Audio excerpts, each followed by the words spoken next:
India 2024-25 സാമ്പത്തിക വർഷം 57 ലക്ഷം ton യൂറിയയാണ് ഇറക്കുമതി ചെയ്തത്. തൊട്ടു മുൻപത്തെ സാമ്പത്തിക വർഷത്തേക്കാൾ 20% കുറവാണ് ഇറക്കുമതിയിൽ ഉണ്ടായത്. ചൈനയിൽ നിന്നുള്ള ഇറക്കുമതി കുറഞ്ഞതാണ് പ്രധാന കാരണം. 2023-24 18.7 ലക്ഷം ടൺ യൂറിയയാണ് ചൈനയിൽ നിന്നും ഇന്ത്യ ഇറക്കുമതി ചെയ്തത്. എന്നാൽ 2024-25 സാമ്പത്തിക വർഷത്തിലാവട്ടെ ഇത് 1 ലക്ഷം ടൺ യൂറിയയായി കുറഞ്ഞു. ഈ പശ്ചാത്തലത്തിലാണ് ചൈന നിയന്ത്രണങ്ങളിൽ ഇളവ് കൊണ്ടുവന്നിരിക്കുന്നത്. ചൈനീസ് പൗരന്മാർക്ക് വിനോദസഞ്ചാരത്തിനുള്ള വിസ അനുവദിക്കുന്നതിൽ ഏർപ്പെടുത്തിയിരുന്ന നിയന്ത്രണങ്ങൾ അടുത്തിടെ ഇന്ത്യ നീക്കിയിരുന്നു. ചൈനയിലേക്ക് വിമാന സർവീസുകൾ വീണ്ടും തുടങ്ങാൻ വ്യോമയാന കമ്പനികൾക്ക് നിർദ്ദേശവും നൽകിയിട്ടുണ്ട്. കോവിഡ് ലോക്ക്ഡൌണിന്റെ കാലത്താണ് ചൈനയുമായി നേരിട്ടുള്ള വ്യോമഗതാഗതം ഇന്ത്യ നിർത്തിവെച്ചത്. പിന്നാലെ 2020 ഗാൽവാൻ സംഘർഷവും തുടർന്നുണ്ടായ നയതന്ത്ര ബന്ധത്തിലെ തകർച്ചയും കാരണം ഇത് തുടർന്നു.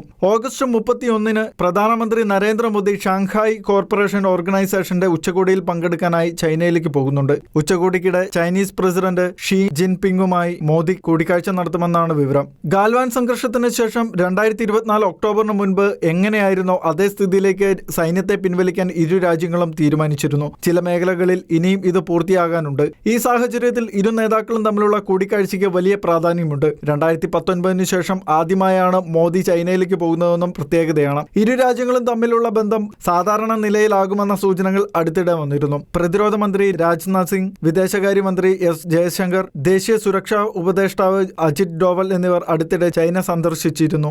International desk, Shekinah news.